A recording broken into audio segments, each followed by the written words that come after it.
Part 1. Before we enter that world, take a moment to settle in. Let the room around you become a little quieter, if it can. You do not need to remember every name, every date, or every place on the map. The story will move slowly, like a candle flame shifting in a draft, and you can follow it closely, or let it pass through the mind as you rest. If this kind of calm history gives you a peaceful place to return to, you may choose to subscribe, but only if it feels natural, and only if you would like more long journeys like this one. Somewhere else, another listener may be lying in darkness, or sitting beside a window, or letting the day loosen its grip while the same old roads of history unfold. So let your shoulders soften, let your jaw unclench, and imagine Europe near the end of the 11th century. Not as a neat map in a book, but as a patchwork of fields, forests, monasteries, castles, market paths, and small stone churches where news traveled slowly, but belief traveled deep. In the year 1095, the world of Western Europe was not quiet, but it was familiar to those who lived inside it. Most people did not think of themselves as Europeans in the modern sense. They belonged to villages, lordships, bishoprics, valleys, towns, monasteries, families, and saints whose feast days marked the passing of the year. A farmer in northern France might measure time by sowing and harvest, by rent owed to a lord, by church bells, by winter hunger, and by the muddy lanes that connected one village to the next. A knight might measure time by inheritance, obligation, honor, disputes over land, and the difficult pressure to prove himself in a society where violence was never far from daily life. A monk might measure time by prayer, copying manuscripts, caring for the sick, and listening for news from Rome, from local nobles, or from travelers who arrived with mud on their boots and stories folded into their speech. Life was local, physical, and often harsh, but it was also held together by rhythms that gave meaning to hardship, the Mass, the seasons, the memory of the death, and the hope that suffering in this world might somehow be weighed in the next. To understand the First Crusade, we have to begin in that landscape of small obligations. The movement did not rise from one cause alone. It rose from layers. There was religious devotion, certainly, and for many who took the cross, faith was not a decoration placed over worldly motives, but the deepest language they had for understanding danger, guilt, penance, and hope. There was also land hunger, family pressure, aristocratic violence, population growth in some regions, the prestige of pilgrimage, and the unsettled relationship between the Latin Christian West and the Byzantine Christian East. The roads that would eventually lead toward Jerusalem were not only roads of belief. They were roads of rumor, debt, ambition, fear, and longing. If we listen carefully, we can hear how all these forces moved together, not as one loud command, but as many small currents flowing toward the same distant sea. Jerusalem had lived for centuries in the imagination of Western Christians. It was not simply a city. It was the place of Christ's passion, death, and resurrection, a name spoken in liturgy, painted in churches, remembered in sermons, and imagined by people who would never travel farther than the next market town. Pilgrims had gone east before the First Crusade, sometimes in small groups, sometimes in larger ones, enduring difficult roads and uncertain hospitality in order to reach holy places. These journeys were not tourism. They were acts of devotion, penance, and spiritual longing. A pilgrim might carry a staff, a pouch, a few coins, and the hope that walking toward sacred ground could change the state of the soul. The road itself was part of the offering. Dust, hunger, danger, and distance became a kind of prayer made with the body. But by the late 11th century, the Eastern Mediterranean had become a region of shifting power. The Byzantine Empire, with its capital at Constantinople, had long stood as one of the great Christian powers of the Eastern world. Its churches, laws, ceremonies, walls, and administrators belonged to a civilization older and more urban than much of Western Europe. Yet the empire had suffered serious military pressure from the Seljuk Turks, especially after the Byzantine defeat at Manzikert in 1071, a turning point that exposed parts of Anatolia to Turkish control and weakened imperial security. Anatolia mattered because it was not just empty land between Constantinople and the Levant. It was a source of soldiers, taxes, farms, roads, towns, and imperial stability. When Byzantine control there weakened, the problem was not only military. It touched food supply, recruitment, local authority, and the ability of the empire to defend itself. The Emperor Alexios I Komnenos understood that his empire needed help.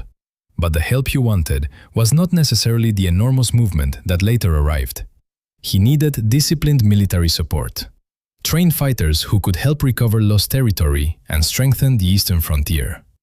In 1095, his appeal for aid reached the Western Church, and this appeal became one of the sparks that helped ignite the First Crusade. Yet sparks only become fire when the surrounding wood is dry. Western Europe already carried many tensions that made people ready to listen. The Church had spent years trying to restrain private warfare among Christian nobles through movements such as the Peace and Truce of God, which attempted to limit violence and protect non-combatants. Noble families produced sons who needed purpose, land, status, or redemption. Preachers spoke of sin, penance, and the possibility that armed violence, usually a source of guilt, might be redirected toward a sacred goal. And beneath all of this, ordinary people lived with an awareness that life was brief, judgment was real, and the soul required care. The Council of Clermont in November 1095 did not happen in a vacuum. It was a church council, a gathering concerned with reform, discipline, authority, and the moral order of Christian society. Pope Urban II was not merely making a sudden emotional appeal. He was operating within a long effort to strengthen papal authority, reform clerical life, and shape the behavior of the warrior classes. The call that came from Clermont drew together ideas already present in the world around it: pilgrimage, penance, holy places, aid to Eastern Christians, and the redirection of nightly violence. We should be careful here, because the exact words Urban spoke are not preserved in a single perfect transcript. Several versions survive, written later by different authors, and historians must treat them with care. Still, the broad result is clear enough. A call was made, and the response was far greater than anyone could have easily controlled. Imagine the scene, not as a thunderous movie moment, but as a cold gathering in late autumn, with cloaks pulled close, breath visible in the air, and people pressing near enough to hear. Some were clergy, some were nobles, some were local people drawn by the presence of the Pope and the importance of the event. Words moved outward, first through those who heard them, then through memory, preaching, letters, retellings, and the emotional force of a promise. Those who joined would take a vow. They would become pilgrims of a new and unusual kind, armed travelers marked by the sign of the cross. The cross sewn onto the shoulder was not only decoration, it was a public sign that a person had entered a commitment before God and community. Once worn, it changed how others saw the traveler, and perhaps how the traveler saw himself. What did a vow mean in a medieval village? It meant that the decision did not remain private. It entered the household. It entered the accounts of land and debt. It entered marriage, inheritance, labor, and memory. A man who took the cross might need to sell or mortgage property to finance the journey. A wife might be left to manage land, children, servants, or obligations while he was gone. A lord might gather followers, but he also had to think about supplies, horses, armor, and the long uncertainty of travel.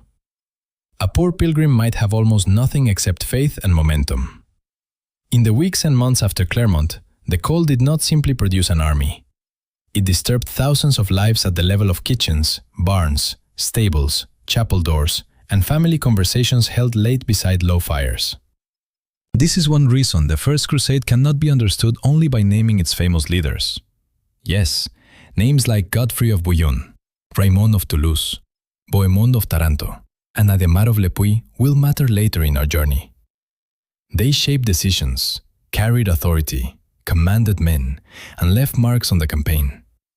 But beneath them moved a wider human landscape: foot soldiers, servants, priests, blacksmiths, wagon drivers, cooks, poor pilgrims, women, children, merchants, and camp followers whose names rarely survive.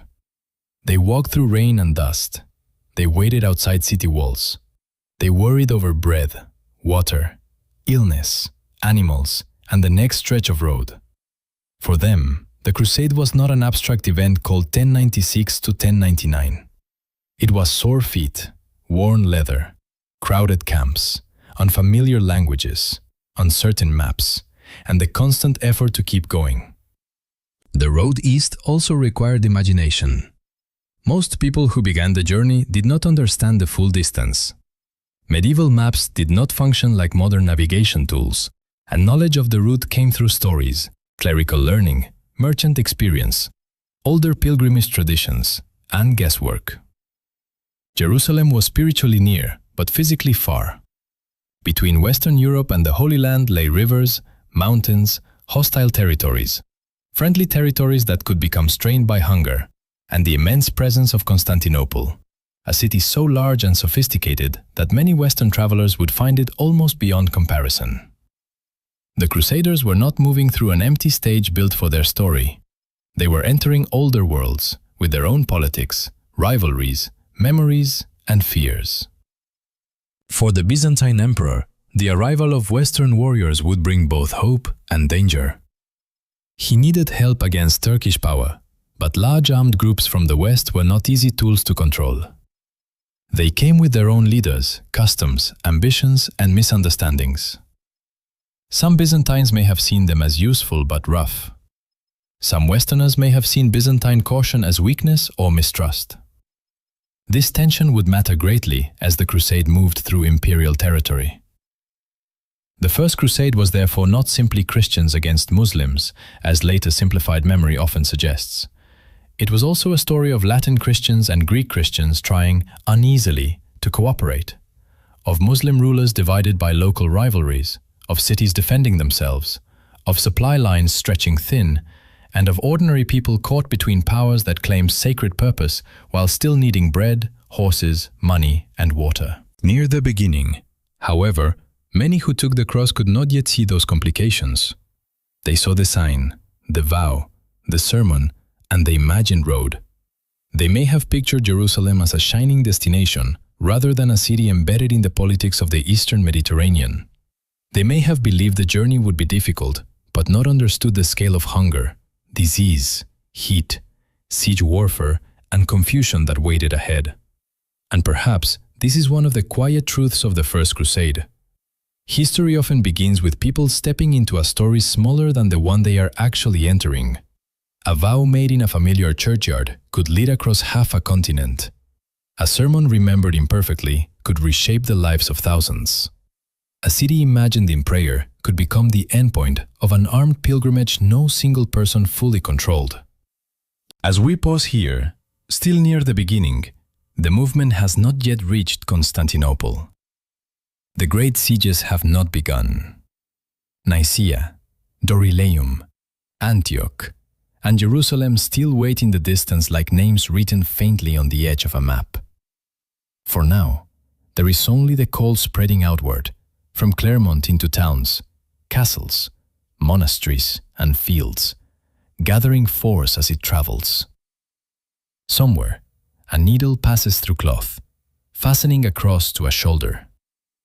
Somewhere, a horse is inspected, a debt is negotiated, a family argues, a priest blesses a traveler, and the road that once led only to the next town begins to feel as if it might lead all the way to the Holy Land. And the question remains open beside us. How did this fragile mixture of faith, fear, ambition, and longing survive the road ahead long enough to reach Jerusalem? The call from Clermont did not remain in Clermont. It traveled outward through the winter roads of France, through church networks, noble households, monastic communities, market towns, and places where people gathered after Mass to hear news from beyond their valley. In a world without printed newspapers or fast communication, a message could still move with surprising strength when it passed through trusted voices. A priest repeated what he had heard from a bishop. A monk copied a letter or carried a report to another house. A minor lord listened to a sermon and then spoke of it at his table, where retainers, relatives, servants, and visitors heard the same idea shaped into new words. The message changed slightly as it moved, because all spoken things change, but its center remained powerful. The holy places in the East needed help. Christians were being called to a sacred journey, and those who took the cross would enter a path of penance unlike any ordinary war. For many listeners, the promise of spiritual reward mattered deeply. Medieval Christianity was not simply a Sunday habit, and it was not a private identity separated from the rest of life. It formed the calendar, the law, the imagination, the fear of judgment, the hope of mercy, and the meaning of suffering. People worried about sin not as an abstract idea, but as a real burden on the soul. A knight who had spent years in feuds, raids, or private violence might wonder what all that blood and anger had done to him before God. A poor villager, with little control over the shape of life, might hear in the crusading message a rare chance to participate in something immense and holy. A noble woman might see the vow taken by her husband or son as both frightening and sacred, a departure that threatened the household, but also carried the weight of divine purpose. The crusade entered people's lives because it spoke to fears and hopes already waiting inside them. And yet the response was not orderly. It did not begin as one neat army under one command, marching east with clear supply lines and a single plan. It began in waves, some planned by nobles and bishops, others carried forward by popular excitement. One of the most famous figures in this early phase was Peter the Hermit, a preacher whose reputation grew around the movement and whose following became connected with what later historians often call the People's Crusade. The exact details of Peter's influence are difficult to separate from later storytelling, but it is clear that popular preaching helped draw many ordinary people into the journey before the main noble armies were ready to move. These early groups included poor men and women, minor fighters, peasants, and people whose resources were painfully limited. Some may have imagined that God would provide what money and planning could not. Others may have understood the danger, but felt that staying home was spiritually more dangerous than leaving. The People's Crusade reveals one of the great tensions at the heart of the whole movement. The crusade was preached as a sacred journey, but sacred intention did not remove the demands of the body. Pilgrims still needed food. Horses still needed fodder. Children still cried from cold or hunger. Roads still turned to mud. Local communities along the route still had to decide whether these travelers were guests, burdens, threats, or customers. When large numbers of poorly supplied people moved through the countryside, even religious enthusiasm could quickly become disorder. A village might welcome a few pilgrims, but a crowd could empty barns, strain wells, and frighten those who had not invited them. This was one of the quiet, practical truths behind medieval movement travel was never only about destination. It was also about bread, water, trust, and the fragile patience of strangers. The movement eastward also exposed the darker possibilities within crusading energy. In parts of the Rhineland in 1096, some crusading groups turned violently against Jewish communities, committing attacks that remain among the most tragic and shameful episodes connected with the beginning of the First Crusade. A calm history must not pass over this, but it must also speak of it with restraint and dignity. These were not heroic acts, and they were not an inevitable expression of faith. They were acts of persecution, carried out against vulnerable communities whose lives, homes, and memories were violently interrupted by people who claimed sacred purpose, while betraying the moral seriousness such purpose demanded. Jewish communities in cities such as Mainz, Worms, and Speyer had long histories, family networks, religious learning, trade relationships, and daily routines. The violence against them reminds us that mass religious movements can carry both devotion and danger, especially when fear, debt, rumor, and hatred are allowed to gather beneath holy language. After such darkness, it is important to return our attention to the ordinary lives that continued around the edges of events, because history is never only the movement of armies or mobs. In a Jewish household before danger arrived, a lamp might have been lit for evening prayer, a child corrected over a line of learning, a merchant thinking about accounts, a mother storing bread for the next day. In a Christian village nearby, another family may have been preparing for a son's departure, folding rough clothing into a bundle, wondering whether he would ever return. The tragedy of 1096 belongs to the history of the Crusade, not because it was the same as the later campaign to Jerusalem, but because it shows how quickly a movement that promised redemption could become destructive when its energy moved without discipline, humility, or mercy. Even in a bedtime history, we should let that truth remain, softly but honestly. As the early popular groups continued toward the east, they entered the lands of Hungary and the Balkans, regions that were not empty corridors but politically organized territories with rulers, towns, farms, and defensive concerns of their own. The people living there had no reason to welcome hungry and unpredictable crowds simply because those crowds claimed a holy destination. Some groups passed with less trouble, others became involved in conflict, looting, or retaliation. Every mile revealed the same problem. Enthusiasm could begin a journey, but it could not feed it. Faith could explain why people walked, but it could not replace planning. A vow could mark a person as a pilgrim, but local villagers still saw whether that pilgrim paid for food or took it by force. The road was beginning to teach a hard lesson, one that would return again and again across the whole crusade. Sacred purpose had to pass through ordinary systems, and ordinary systems could break.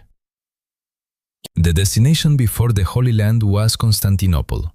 To many Western travelers, it must have seemed almost impossible in scale. The city stood at the meeting of Europe and Asia, guarded by walls, enriched by trade, shaped by Greek Christian worship, imperial ceremony, law, bureaucracy, and memories stretching back to Rome. Its harbors were filled with ships. Its markets held goods from worlds many Western pilgrims knew only by rumor: silk, spices, metalwork, icons, dyes, and objects carried across long trade routes. Its churches glittered with mosaics and lamps. Its streets contained officials, monks, soldiers, merchants, craftsmen, servants, foreign traders, and residents accustomed to a level of urban life far beyond the villages and castles of much of the Latin West. For a tired pilgrim arriving from the road, Constantinople may have felt less like a city than a vision made of stone, water, gold, and suspicion. Emperor Alexios I Komnenos now faced the reality of the help he had indirectly helped call into motion. He had asked for military aid, but what arrived first included large popular groups that were not easy to control. Alexios had to protect his capital, manage relations with the newcomers, and prevent them from creating disorder near Byzantine territory. His position required patience and caution. If he treated the Westerners too harshly, he risked turning potential allies into enemies. If he welcomed them too freely, he risked allowing undisciplined crowds to strain the city and surrounding lands. The emperor lived inside a world of calculation, ceremony, and survival. His empire had already suffered in Anatolia, and he needed Western military strength, but he did not need chaos at his gates. The early crusading crowds were eventually moved across the Bosporus into Asia Minor, where the danger increased sharply. Across that narrow waterway lay Anatolia, a land of old roads, dry plateaus, fortified towns, Turkish forces, Byzantine claims, local populations, and distances that could punish the unprepared. The People's Crusade, lacking discipline and unified command, soon suffered disaster. In 1096, many of these early crusaders were defeated by Turkish forces near Civeto. The event was a harsh warning before the main armies had even completed their march east.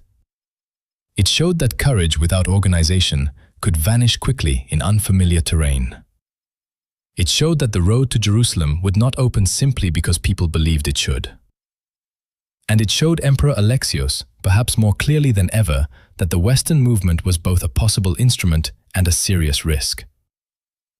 While this first wave faltered, the more organized noble armies were still gathering and moving.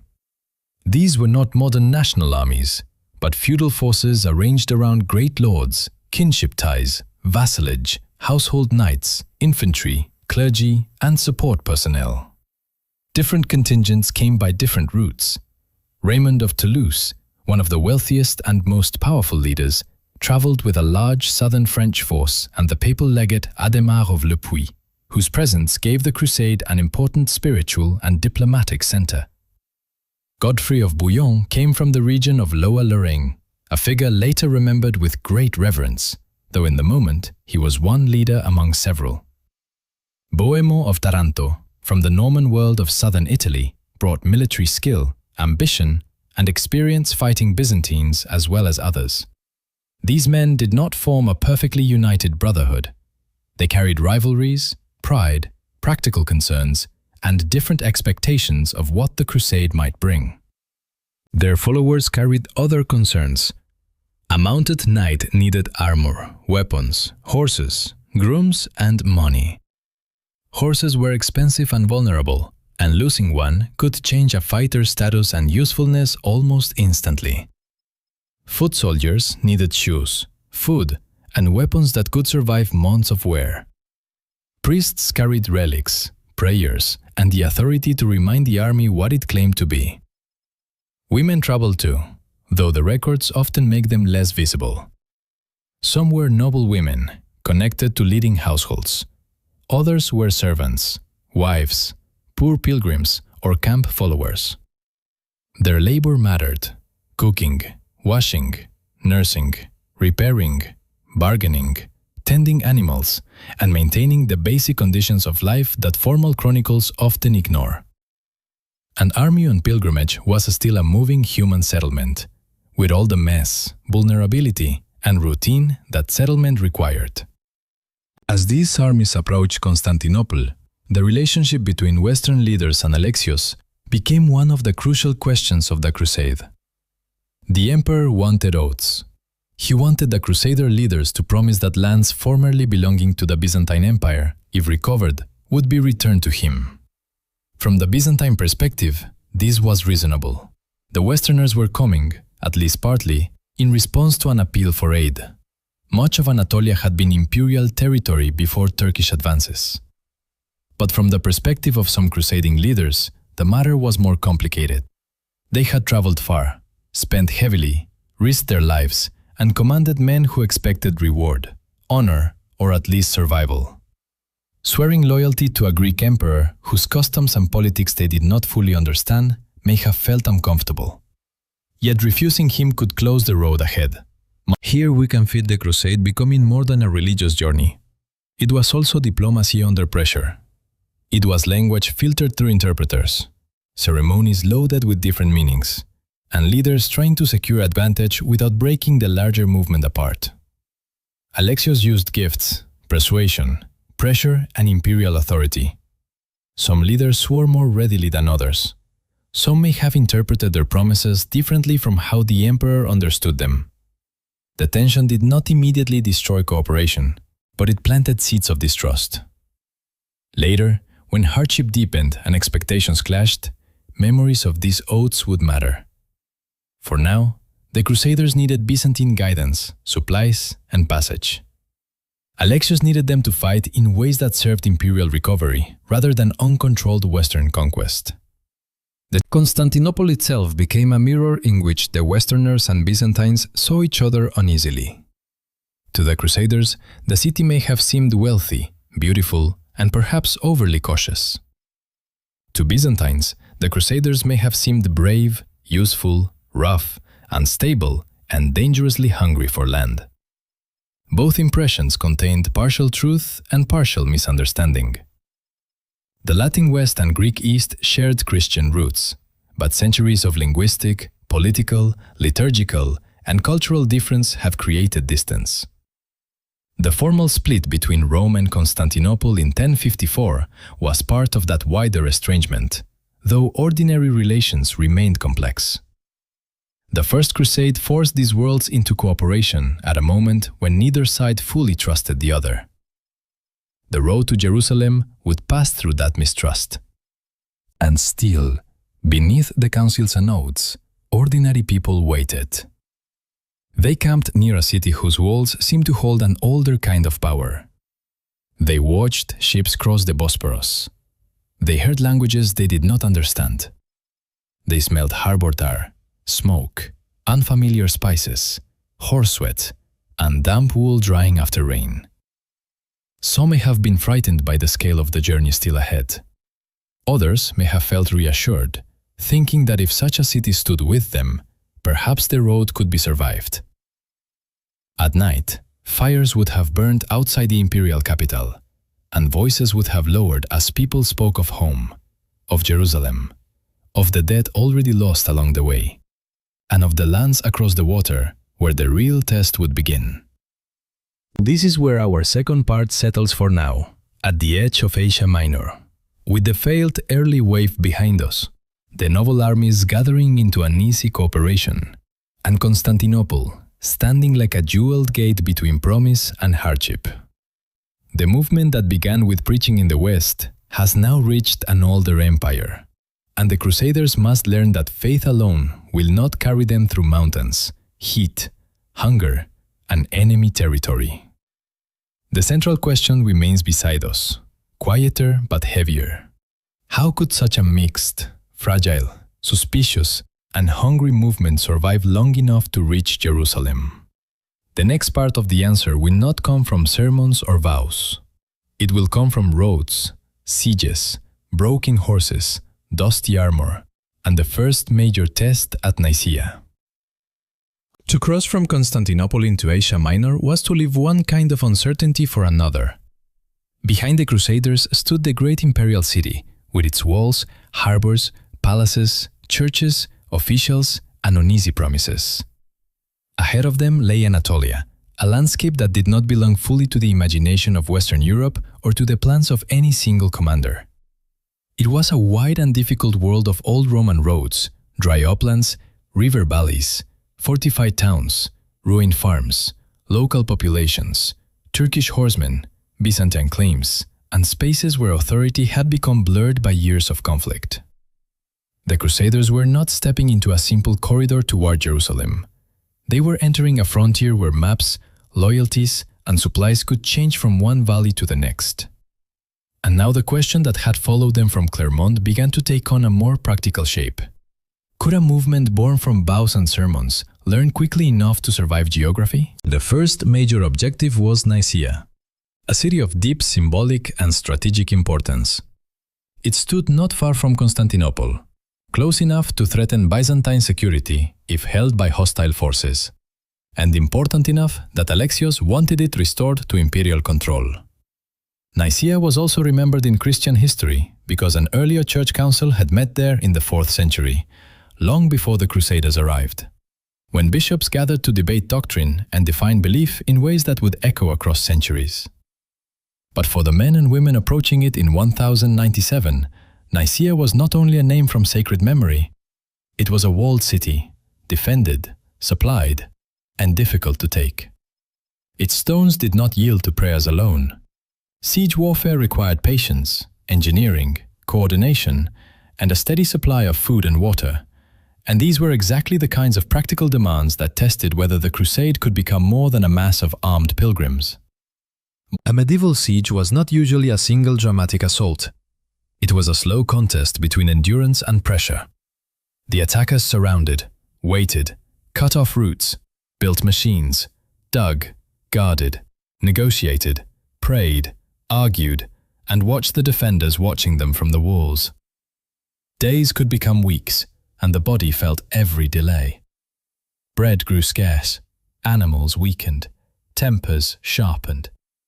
Men who had imagined battle as a moment of courage discovered that war could also mean standing in heat, sleeping badly, coughing from dust, repairing equipment, and wondering whether the next cart of supplies would arrive.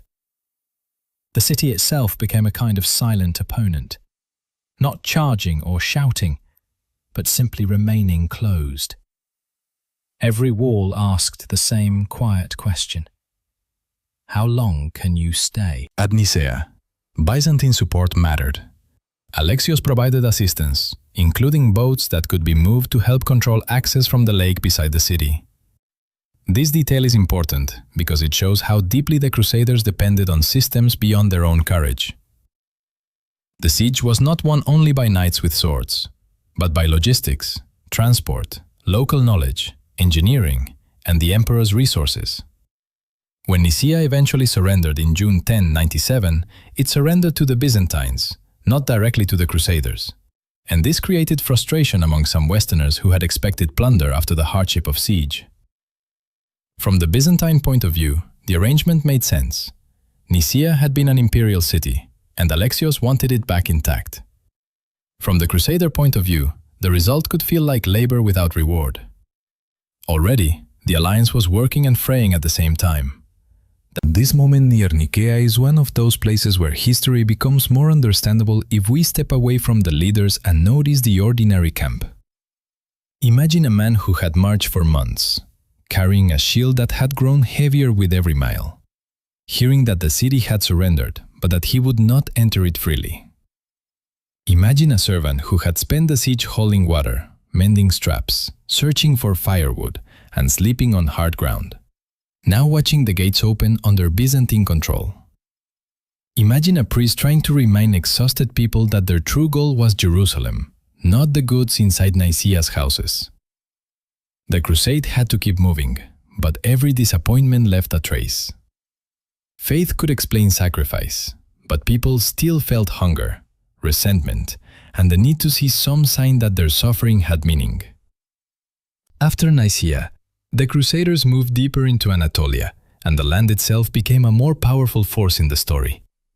Western Europe had its own hardships, but the Anatolian plateau brought distances, heat, uncertain water, and the danger of fast-moving Turkish cavalry. The armies could not move as one compact body at all times. They stretched along roads, separated into contingents, and depended on scouts, guides, discipline, and luck. A medieval army was not a machine. It was an enormous moving problem, filled with people who walked at different speeds, animals that tired at different rates, carts that broke, tempers that rose, and leaders who did not always agree. The farther they moved from Constantinople, the more each decision mattered. Where to camp, when to march, how much food to carry, when to trust a guide, and when to fear an empty horizon could become questions of survival. The Battle of Dorylaeum in July 1097 gave the Crusaders their first great open-field test against Seljuk forces. The Turkish style of warfare was unfamiliar and punishing to many Western knights. Mounted archers could strike from a distance, with circle and return, wearing down an enemy before close combat could decide the matter. To heavily armed Western fighters, this could feel maddening. The opponent did not always offer the kind of battle they expected.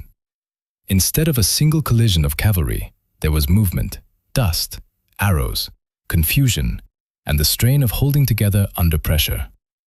At Dorylaeum, one Crusader contingent came under severe attack, and for a time, the danger was very real. The battle became a test not only of courage, but of whether separate Crusader forces could support one another before collapse. The Crusaders survived Dorylaeum because reinforcement arrived, and because their forces eventually managed to hold long enough to turn the battle. The victory mattered, but it did not make the road easy. It taught them something about Turkish tactics, about the need for coordination, and about the dangers of separation. It also taught them that God's favor, as they understood it, did not spare them from terror or loss.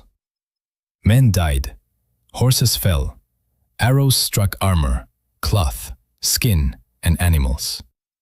Dust filled mouths and eyes. Commands may have been hard to hear. Camp followers, servants, and non-combatants would have felt the battle not as a clean tactical event, but as fear spreading through the rear of the column, the sense that the whole journey might end in a place whose name few of them had known months earlier. When the noise faded, the living had to gather the wounded, count losses, repair gear, and continue. Here again, the crusade shows its double nature. Chroniclers might later frame events through divine purpose and heroic endurance, and many crusaders surely understood their own survival in religious terms. But survival also depended on adaptation.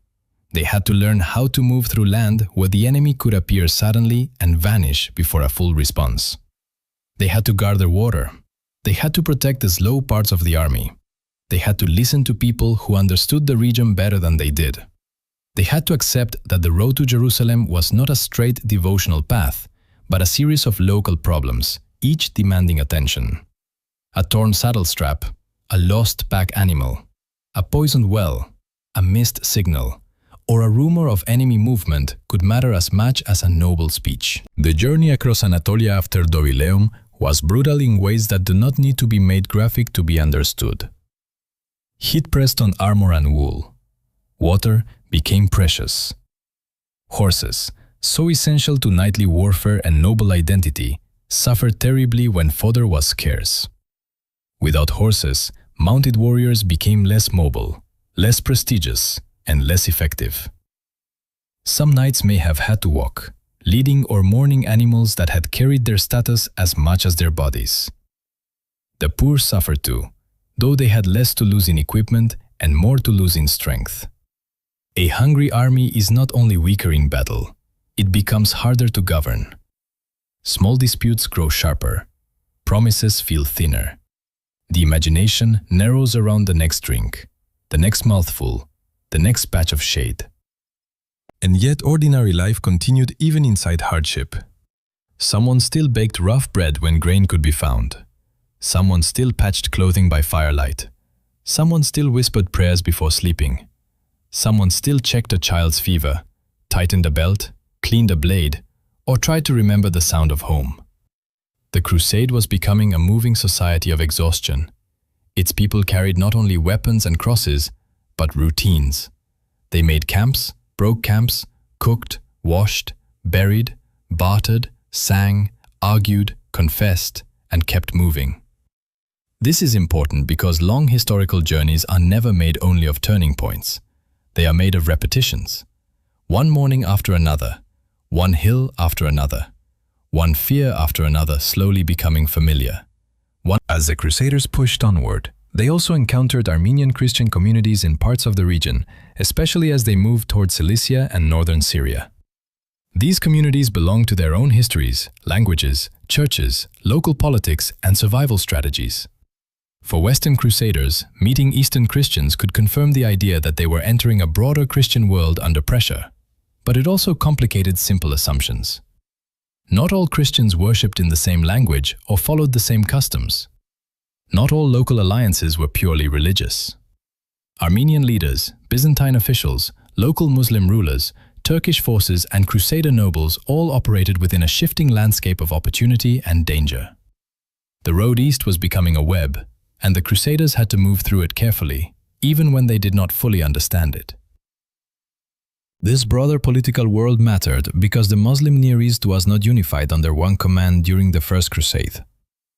The Seljuk world had fragmented into rival powers, and local rulers often had their own priorities. This division would become one of the reasons the Crusaders were able to continue, despite their suffering and relatively limited numbers compared with the vast lands they crossed. But we should not imagine that this made the journey easy. Fragmentation could create openings, but it could also create unpredictability. A city might resist fiercely. A local ruler might negotiate. A road might seem safe until it was not. The Crusaders entered a world where politics were local, alliances temporary, and survival often depended on reading situations faster than fear could distort them. Meanwhile, the leaders of the crusade were learning about one another. Raymond, Bohemond, Godfrey, Tancred, Robert of Normandy, Robert of Flanders, Stephen of Blois, and others did not all share the same temperament or ambitions. Some were deeply concerned with the vow and the destination of Jerusalem. Some also saw possibilities for land, lordship, and lasting power in the East. These motives did not always separate neatly.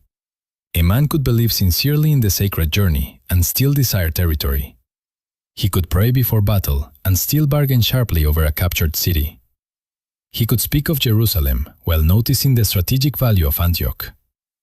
Human beings rarely move through history with one motive alone, and the crusade was full of people whose inner worlds were mixed. The next great destination was Antioch, one of the most important cities of the Eastern Mediterranean, and it would test the Crusaders more severely than anything before it. Antioch was ancient, wealthy in memory, strategically placed, and heavily fortified.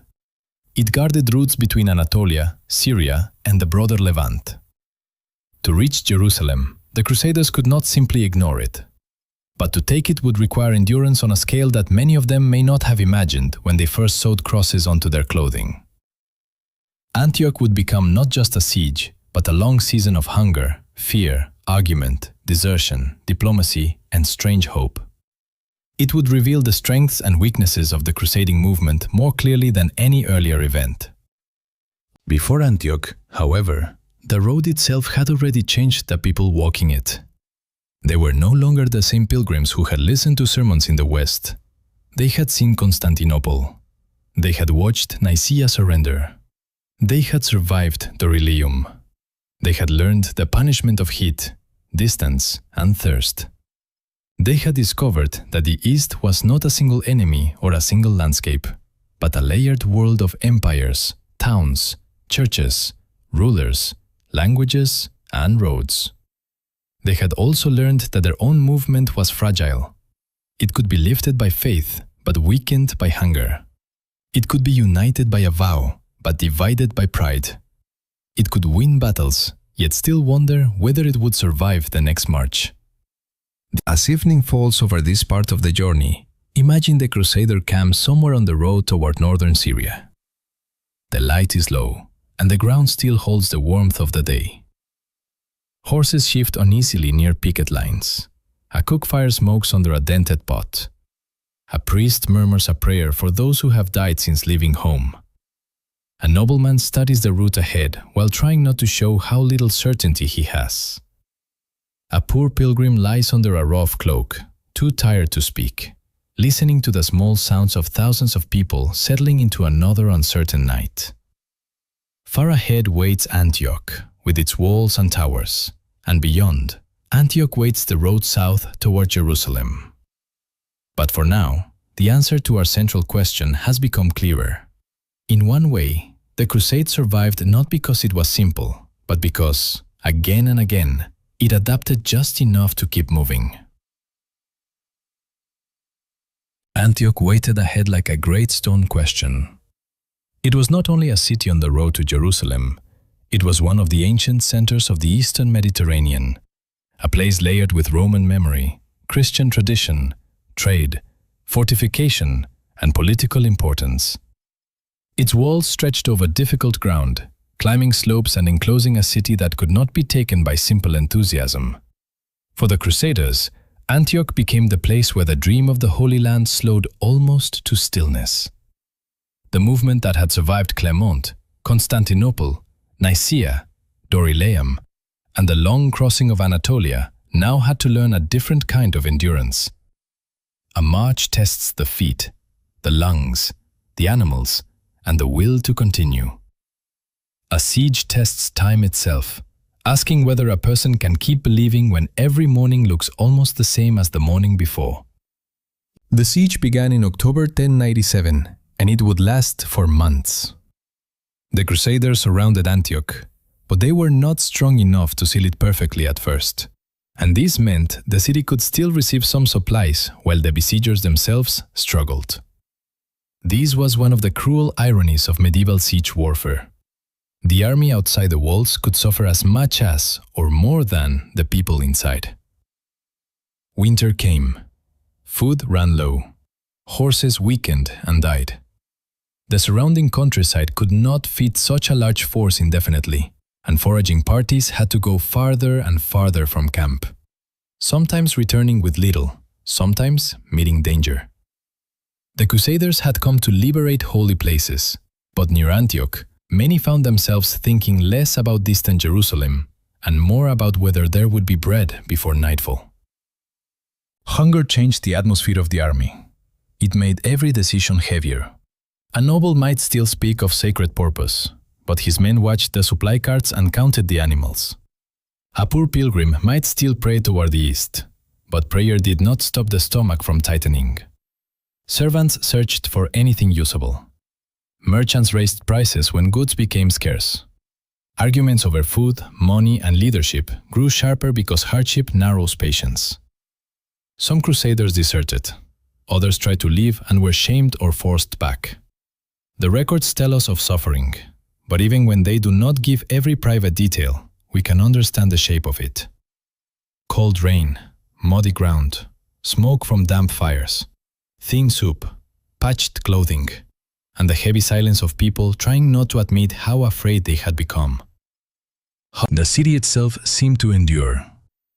Antioch's defenders, under the command of Yagician, understood that time could be a weapon. Every day the Crusaders remained outside the walls, their supplies weakened, their animals died, and their unity became more fragile. The defenders could look down from the towers and see exhaustion spreading through the camps. Yet inside the city, fear and uncertainty also lived. Antioch was not a single solid block of resistance. It contained different communities, including Christians and Muslims, and its political situation was tied to wider rivalries across northern Syria and the Seljuk world. The city was held by power, but power was never simple. Behind closed gates, people worried, calculated, watched, and waited for news from outside. A siege creates two kinds of captivity, those trapped inside the walls, and those trapped by the need to remain outside them. The Crusader leaders faced not only the city, but each other. Bohemond of Taranto became especially important during the siege. He was ambitious, capable, and alert to opportunity. Antioch was not merely an obstacle to him, it was also a prize. If the city could be taken, who would control it? According to the oaths sworn to Alexios, lands formerly belonging to the Byzantine Empire should be returned to the emperor. Antioch had once been part of the Byzantine world, but the emperor was not physically present with the Crusader army, and as the siege dragged on, Western leaders began to think in terms of their own survival and reward. The longer the hardship continued, the more fragile those earlier promises became. In this way, hunger did not only weaken bodies, it weakened agreements. To understand this, we should remember that medieval leadership was personal and practical. A lord had to maintain the loyalty of followers who expected protection, food, honor, and some form of compensation. If men suffered for months and watched their horses die, they did not easily accept that a captured city should pass away from them into another ruler's hands, especially a distant emperor whom many distrusted. At the same time, without Byzantine aid earlier in the campaign, the crusade might not have reached Antioch at all. This contradiction sat at the center of the siege. The Crusaders needed the idea of cooperation, but hardship pushed them toward possession. They marched as pilgrims, but they also operated as warriors in a world where land, cities, and titles mattered. The siege of Antioch also reminds us how much medieval war depended on information. A rumor could strengthen or weaken an army before any arrow was loosed. News of approaching Muslim relief forces spread fear through the camp. Reports of supplies, reinforcements, betrayal, or desertion could change morale in a single day. Messengers moved between camps and allies. Scouts watched roads. Local Christians, Armenians, and other groups could provide knowledge, but trust was always uncertain. The Crusaders had to decide whom to believe in a landscape where language, religion, politics, and survival all shaped what people said. In such conditions, information became almost as valuable as grain. A true report could save lives. A false one could lead men into danger or despair. As winter deepened and then slowly loosened, the siege became a school of endurance. The Crusaders built fortifications of their own to contain the city more effectively. They tried to secure nearby positions, control roads, and prevent supplies from entering Antioch. These efforts mattered because a siege was not only about attacking walls, it was about shaping the whole environment around the city. Roads, bridges, towers, streams, gates, farms, hills, and camps became part of the battlefield. Every small place gained significance. A gate was not just a gate, It was a possible weakness, a route for food, a point of escape, or a place where negotiation might happen. A hill was not just a hill, it was a lookout, a threat, or a shield against surprise. Yet for the ordinary person in the camp, the larger strategy may have felt distant. What mattered was whether there was enough wood for a fire, whether a wound was worsening, whether the rain would stop, whether a friend had returned from foraging, whether the next watch would be quiet. The Crusades chronicles often lift our eyes toward leaders and battles, but the camp itself deserves attention. A moving army had now become a half-settled, half-starving town outside Antioch. There were places where animals were kept, places where the sick lay, places where priests heard confession, places where weapons were repaired, and places where people slept under whatever shelter they could make. The smell would have been difficult. Smoke, mud, sweat, animals, sickness, old leather, damp wool, and cooking when cooking was possible. In this world of exhaustion, faith did not disappear. It became more intense, more necessary, and sometimes more unstable. People prayed for deliverance, interpreted signs, listened to sermons, and searched suffering for meaning.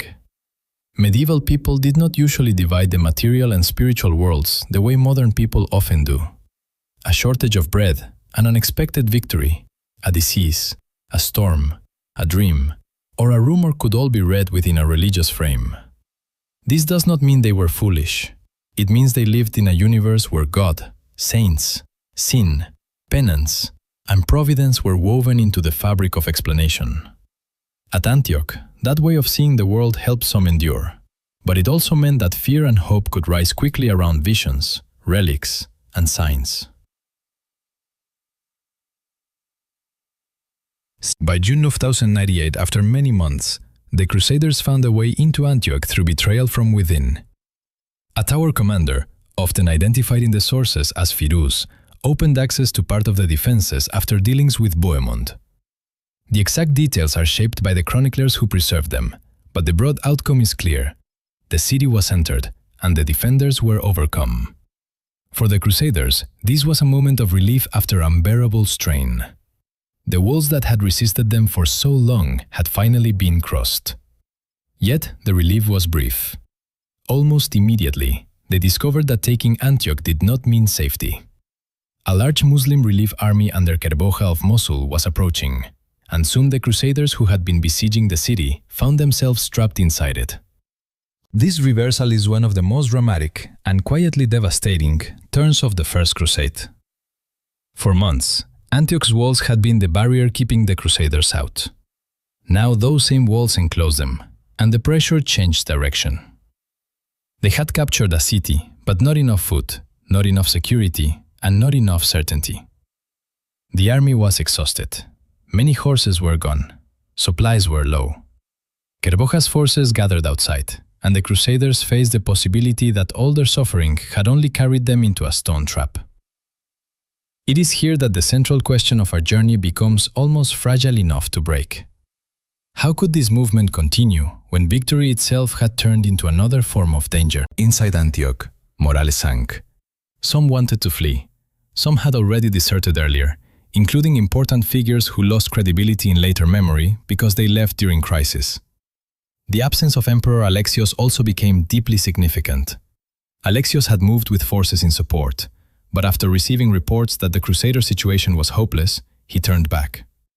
From the Byzantine perspective, this may have seemed prudent. From the Crusader perspective, it later felt like abandonment. This moment deepened the break between the Crusaders and the Emperor. If Alexios had not come to relieve them, they could argue that their oaths to him no longer held the same force. In the long aftermath, Antioch would become one of the places where cooperation between Byzantium and the crusading movement was permanently damaged. In the city, hunger continued. Fear pressed against the walls from outside. Then came one of the most famous and debated episodes of the Crusade, the discovery of the Holy Lance, believed by some to be the spear that pierced Christ's side. A man named Peter Bartholomew claimed to have visions revealing its location in Antioch. The relic was found, or believed to be found, in the Cathedral of St. Peter.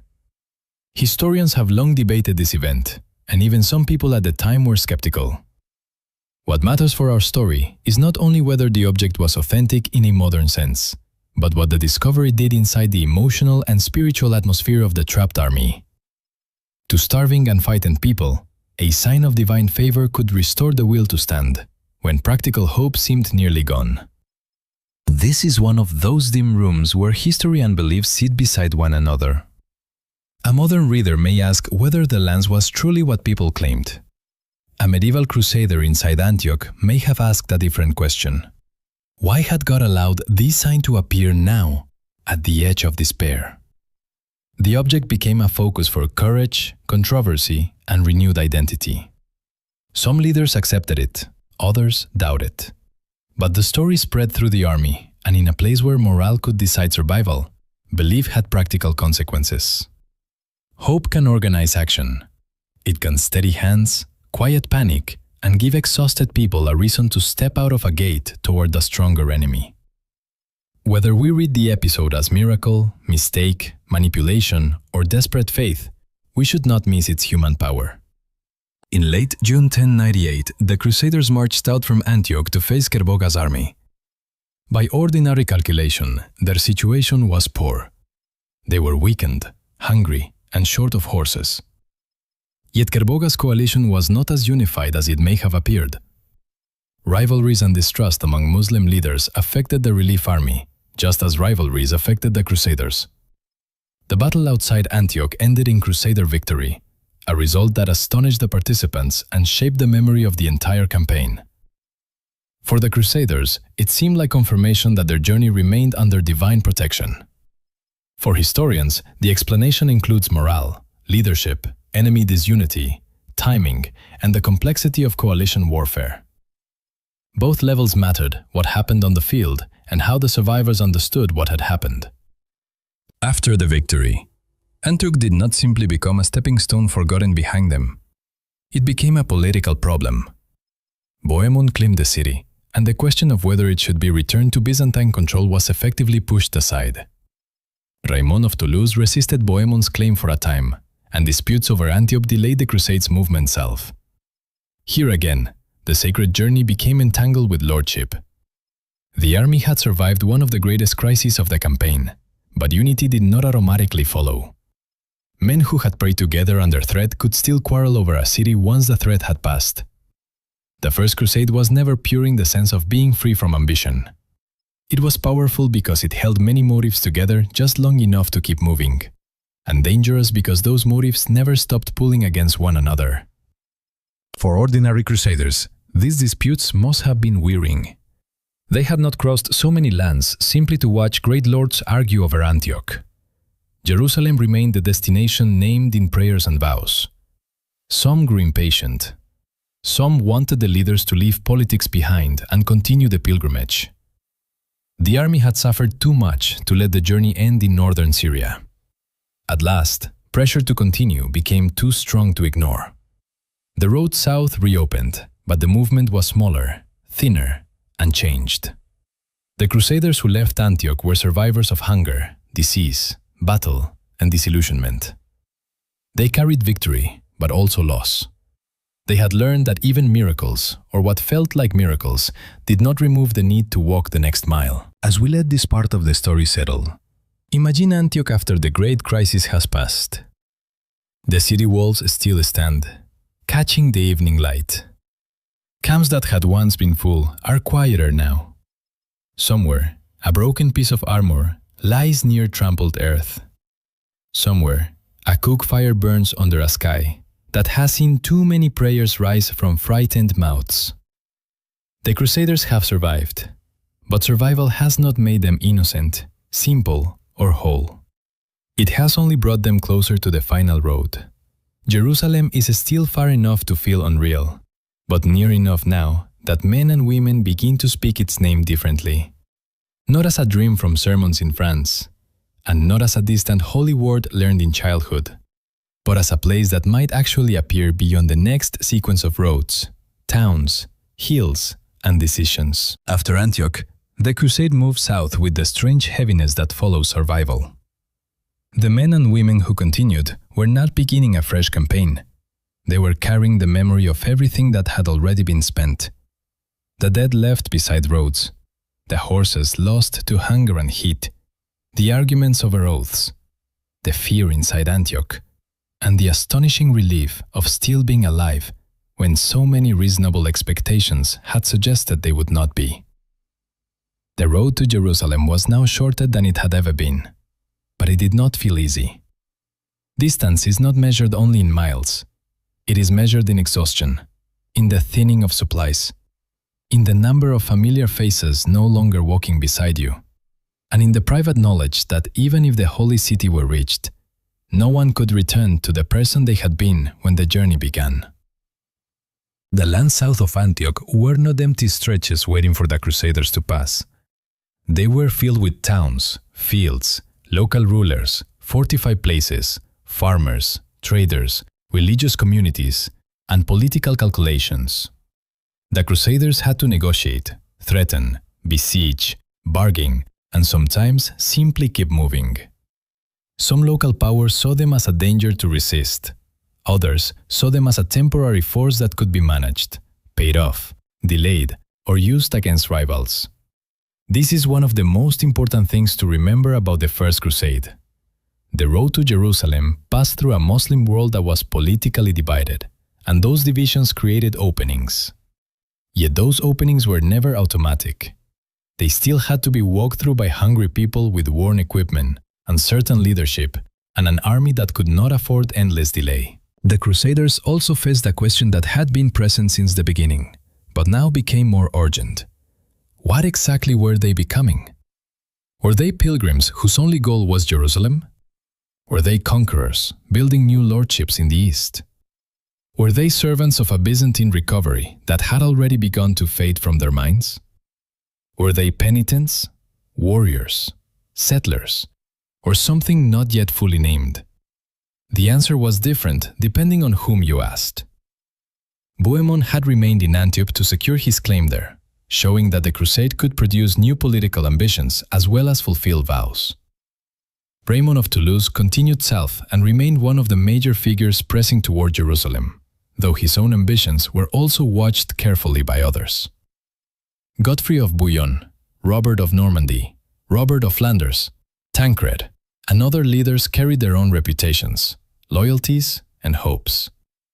The crusade remained united by destination, but not by a single vision of what should happen after arrival. Along the way, the army encountered Ma'arat al-Numan, a town that became associated with another grim episode of the crusade.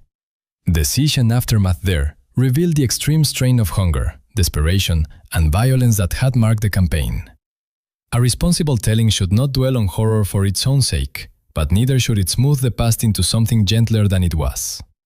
The Crusaders were capable of endurance, devotion, courage, and cooperation, but also brutality and moral collapse. The road to Jerusalem was not a pure ribbon of sacred intention. It passed through human beings under pressure, and pressure can reveal both faith and cruelty.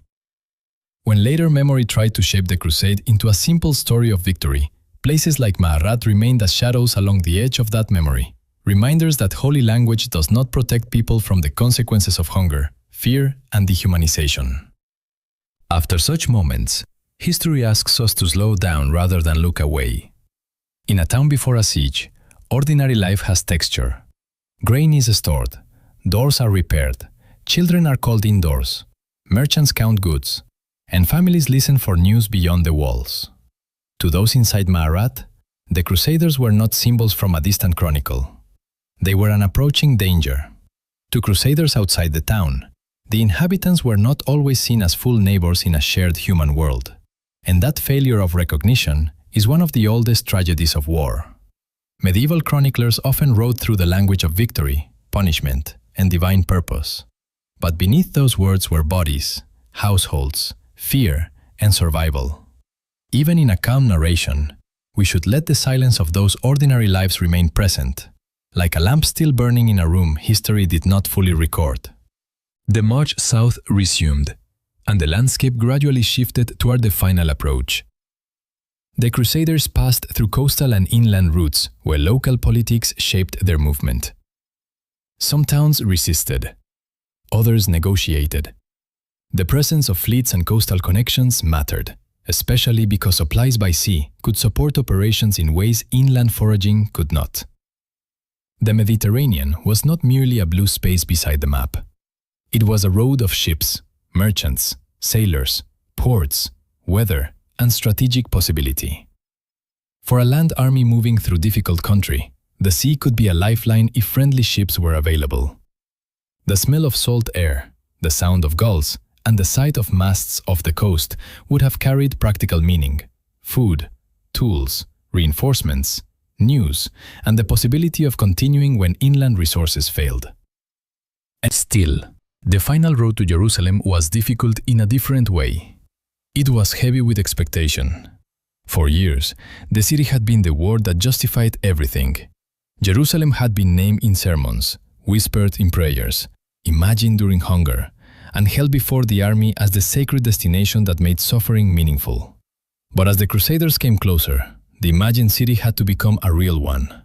It would have walls, defenders, water problems, heat, and people inside who feared what would happen if the attackers entered. The closer the Crusaders came, the more the spiritual dream collided with military reality. A holy city could still resist. A pilgrim could still need a ladder. A prayer could still be spoken by a thirsty man staring at stone defenses under a hard summer sky. By the time the Crusaders reached Jerusalem in June 1099, the city was under Fatimid control, not Seljuk control. Which reminds us again that the political world of the region was divided and changing. The Fatimids, based in Egypt, had taken Jerusalem only shortly before the Crusaders arrived. To the people inside the city, the identity of the distant rulers mattered less in the immediate moment than the fact that an exhausted but determined army now stood outside the walls. For the Crusaders, reaching Jerusalem was emotionally overwhelming. Some accounts describe deep feeling at the first sight of the city. We should imagine that moment with restraint, not as a loud cinematic explosion, but as a long-held breath finally released. People who had walked from France, Germany, Italy, and beyond, who had crossed rivers, mountains, and dry roads, now saw the place that had lived in their minds since childhood. Yet arrival was not completion. Jerusalem still had to be taken, and the Crusaders were not well supplied for a long siege. The summer heat was severe. Water was scarce. The area around the city could not easily sustain the army. The defenders had strengthened the city, and the Crusaders faced the old problem of stone walls and limited time. They needed siege equipment, but wood near Jerusalem was not abundant enough for their needs. Materials had to be found, transported, dismantled, rebuilt, and shaped into towers and machines. Here again, the story turns from spiritual longing to practical labor. Men cut timber, craftsmen planned structures. Sailors, perhaps from Genoese ships that had arrived at the coast, helped with technical knowledge and materials. The taking of Jerusalem would depend not only on courage, but on carpentry, rope, wheels, timing, and the exhausted cooperation of people who could barely afford another failure. The siege of Jerusalem in July 1099 was shorter than Antioch, but no less intense. The Crusaders built siege towers and prepared assaults against the walls. They prayed, fasted, processed around the city, and framed the coming attack within sacred meaning. To modern ears, this mixture of devotion and violence can be difficult to hold together. But for the Crusaders, it was not a contradiction in the same way. They believed they were approaching the center of sacred history, and they believed that their suffering had led them there under divine purpose. At the same time, the people inside Jerusalem, Muslims and Jews among them, were facing the terror of siege and possible conquest. A full human history must keep both realities in view: the attackers' overwhelming religious emotion and the defenders' fear of what that emotion would become once armed men crossed the walls. On July 15, 1099, the Crusaders broke into Jerusalem. The capture of the city became the climax of the First Crusade and one of the most remembered events of medieval history. It was followed by a massacre of the city's inhabitants, The Screen Crusaders sources with triumphal language that can be deeply disturbing to read. We do not need to repeat graphic images to understand the moral weight of the event. The city that had been imagined as a place of salvation became, for many inside it, a place of death and terror. The Crusaders experienced victory as fulfillment, deliverance, and proof that their journey had been guided by God. The inhabitants who suffered experienced something entirely different. History often preserves the songs of victors more loudly than the cries of the defeated, and part of our task is to hear the imbalance without pretending it is not there. After the city was taken, the Crusaders moved through spaces they had known only through scripture and devotion. The Church of the Holy Sepulchre, associated with Christ's crucifixion and resurrection, became the emotional center of their fulfillment. Men who had fought their way into the city now prayed, wept, and gave thanks. This does not erase what had just happened. It shows the unsettling complexity of medieval religious violence, where people could understand themselves as penitents and still participate in conquest. A knight might kneel in genuine devotion, with hands still marked by the work of war.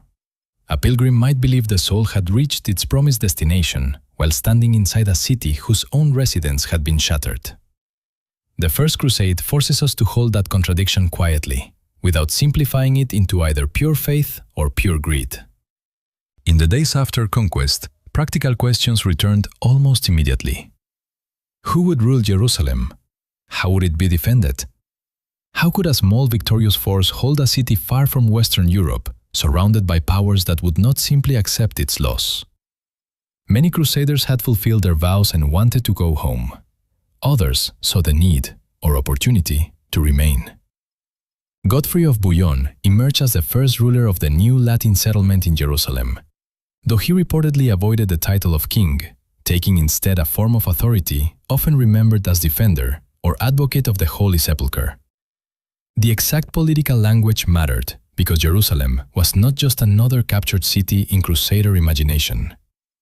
To wear a royal crown there raised spiritual questions. Yet whatever title was used, governance had to begin, because walls, gates, taxes, food, defense, and law do not wait for perfect theology. The victory at Jerusalem did not end conflict. Soon after, the Crusaders faced a Fatimid army at Ascalon in August 1099 and won an important victory that helped secure their immediate position. But the larger world remained unstable. The new Crusader presence in the Levant would require castles, alliances, ports, settlers, military orders in later decades, and constant negotiation with neighboring powers. Many of the original Crusaders departed, carrying stories back to Europe. Those stories would grow in the telling. The First Crusade would become memory, model, warning, inspiration, and wound. It would shape later Crusades, Christian-Muslim relations, Byzantine-Latin mistrust, and medieval ideas of holy war. But in 1099, for those standing inside Jerusalem, the future was not yet a neat chapter heading. It was an uncertain morning after an impossible journey. Let us return, for a moment, to the central question that has been walking with us since Clermont. How did this fragile movement survive long enough to reach Jerusalem? Part of the answer is faith, because faith gave many participants a reason to endure suffering that would otherwise have seemed unbearable. Part of the answer is division among their opponents, because the political fragmentation of the region created opportunities that a more unified resistance might have closed. Part of the answer is Byzantine support in the early stages, even though that cooperation later soured. Part of the answer is leadership, adaptation, and the ability to survive hunger, siege, and unfamiliar tactics.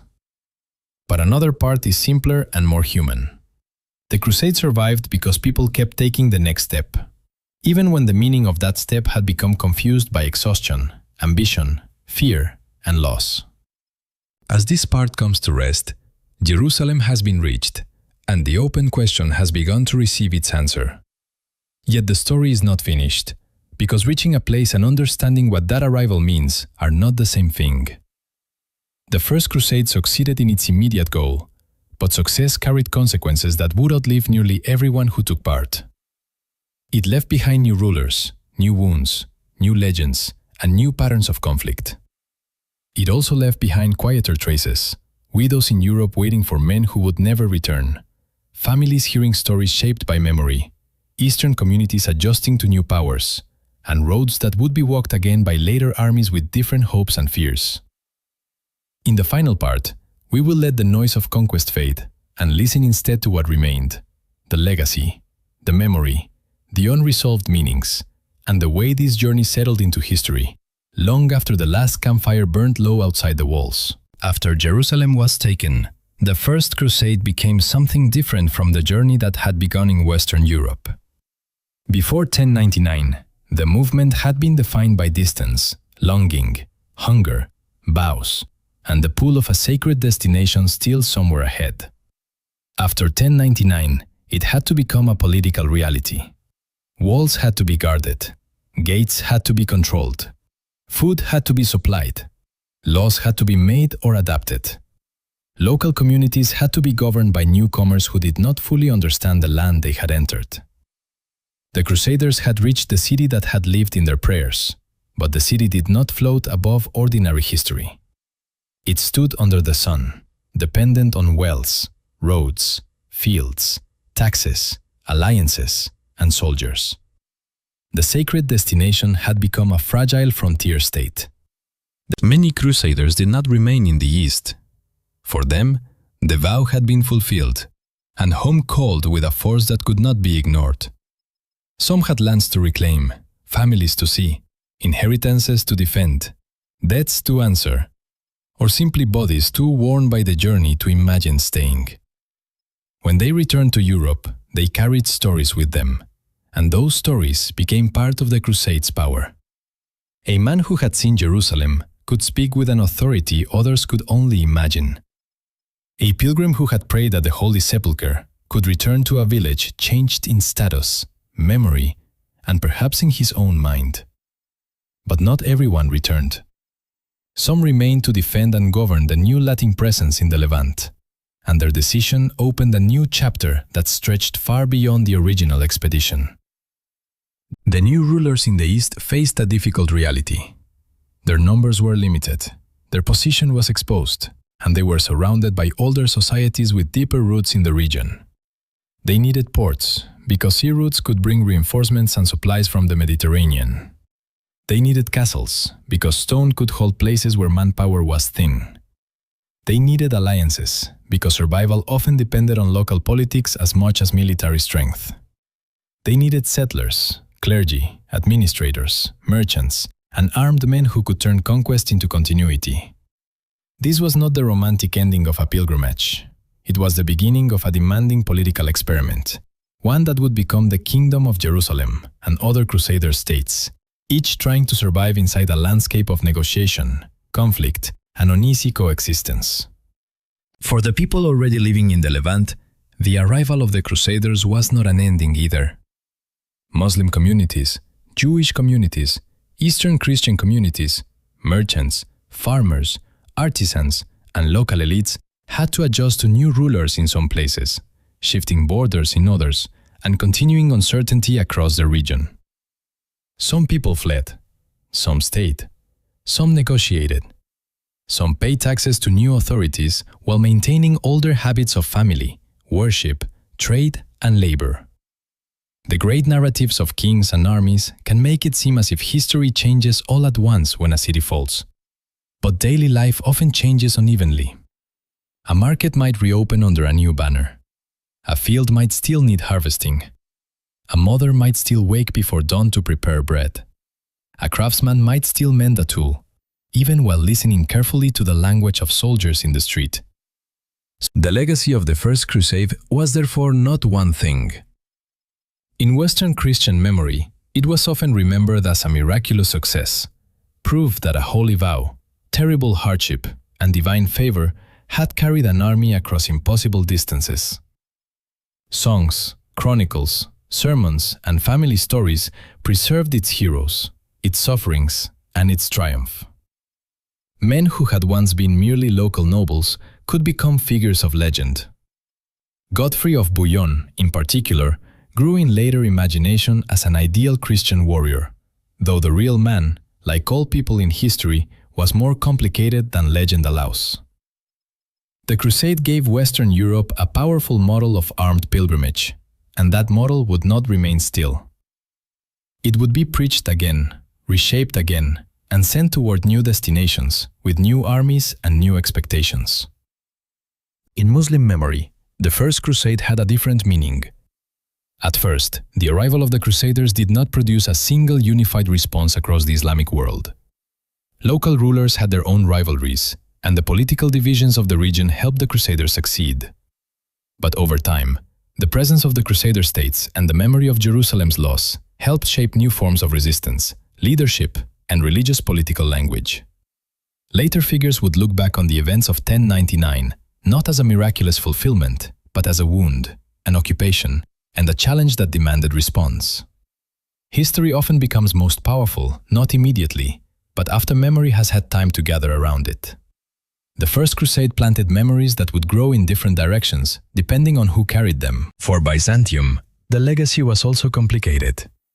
Emperor Alexios had sought military aid to recover territory and stabilize the empire's eastern frontier. In some ways, the early crusade did help Byzantine interests, especially with the recovery of Nicaea and parts of western Anatolia.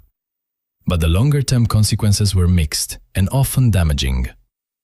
Antioch became a point of deep conflict because Bohemon's claim there violated Byzantine expectations and poisoned trust. The crusade had revealed how useful Western military force could be, but also how difficult it was to control. The uneasy relationship between Latin West and Greek East did not heal through shared Christian purpose. In many ways, it became more suspicious. Later events, especially the Fourth Crusade more than a century later, would deepen that tragedy further, though that is another long road for another night. The First Crusade also changed the moral imagination of medieval warfare. It helped establish the idea that armed violence could be framed as penitential pilgrimage under church authority, with spiritual privileges attached to participation. This was not the same as older forms of war, and it was not the same as ordinary pilgrimage. It joined the sword and the road, the warrior and the penitent, the battlefield and the shrine. That combination proved extraordinarily powerful and also dangerous. It gave people a language for sacrifice and courage, but it could also make violence feel sanctified and therefore harder to restrain. The history of the Crusades cannot be understood without holding both sides of that inheritance, the sincerity of devotion and the terrible consequences that could follow when sacred certainty moved through armed force. If we step back from the famous leaders, we can see another legacy in the lives of ordinary families. In Europe, some households gained prestige because a relative had taken the cross and returned. Others inherited absence. A field might pass to a son sooner than expected because a father never came home. A widow might manage property through long uncertainty, not knowing whether grief or hope was more dangerous. A monastery might receive donations from those preparing to leave, or prayers for those who had died far away. A village might hear stories of Constantinople, Antioch, and Jerusalem for years afterward, each retelling changing slightly as memory softened some edges and sharpened others. The Crusade entered local life not only as history, but as inheritance, death, status, sorrow, and rumor. In the East, ordinary people also carried the consequences in ways chronicles rarely pause to describe. A merchant might find new customers and new dangers under Latin rule. A farmer might pay taxes to a lord whose language he did not speak. A Christian community that had existed before the Crusaders arrived might discover that shared faith did not always mean shared customs or equal treatment. A Muslim family displaced by conquest might remember a lost house, a lost shop, or a lost burial place. A Jewish community might carry grief from violence that official victory stories ignored. These are the quieter layers of the First Crusade, and they matter because history is not only what rulers claimed. It is also what ordinary people had to live with after the claiming was done. The Crusade's success also depended on circumstances that were not easily repeatable. The divided political condition of the Near East, the support and guidance of Byzantium in the early phase, the particular leaders involved, the timing of sieges, the survival of morale at Antioch, and the ability to reach Jerusalem before the movement collapsed, all combined in ways that later Crusaders could not simply reproduce. This is why the First Crusade stands apart. Later expeditions would be larger, better organized in some ways, and backed by stronger monarchs, yet they did not always achieve what the first had achieved. The First Crusade succeeded partly because of conviction, but also because of contingency. A gate opened, a coalition fractured, a starving army held together one more day. A route remained possible just long enough. And so we return to the question that began our journey. How did a call spoken in one corner of France become a movement strong enough to pull thousands of people toward Jerusalem? The answer is not one cause, but a weaving of many threads. The call worked because it spoke to a society already shaped by pilgrimage, penance, violence, reform, and fear for the soul. It moved because priests, nobles, preachers, and ordinary believers carried it from mouth to mouth. It endured because the people who joined it were willing to suffer beyond what planning alone could explain. It survived because of Byzantine support, enemy division, adaptation, leadership, discipline at crucial moments, and the strange power of shared belief under pressure. It reached Jerusalem because history sometimes turns on the meeting of conviction and circumstance, and because human beings, once bound to a story, can continue walking long after comfort, certainty, and even wisdom have fallen away. But the meaning of that arrival remains unsettled. To the Crusaders, Jerusalem was fulfillment. To many who lived inside the city, it was catastrophe. To later Western memory, it became glory, legend, and proof. To later Muslim memory, it became loss, warning, and a call to response. To Byzantium, it became both aid and betrayal. To modern history, it remains one of the great turning points of the medieval world. Not because it can be reduced to a single lesson, but because it shows how faith, fear, politics, geography, violence, and longing can become entangled until no simple explanation is enough. The First Crusade is not a story we should flatten. It is a story we should approach slowly, aware that every banner on the field cast a shadow somewhere else. As the centuries passed, the First Crusade became less a single event and more a source of memory. Chroniclers shaped it into narrative, families shaped it into ancestry, preachers shaped it into example, critics and witnesses shaped it into warning. Later generations looked back and saw what they needed to see: courage, holiness, conquest, cruelty, betrayal, endurance, or tragedy. The actual people who walked the road were gone, but the story remained. And stories can outlive the bodies that first carried them. A cross sewn onto a cloak in 1096 became, over time, a symbol far larger than the cloth itself. It could mean sacrifice to one person, invasion to another, and unresolved history to someone else. That is part of why the First Crusade still holds attention. It refuses to become only one thing.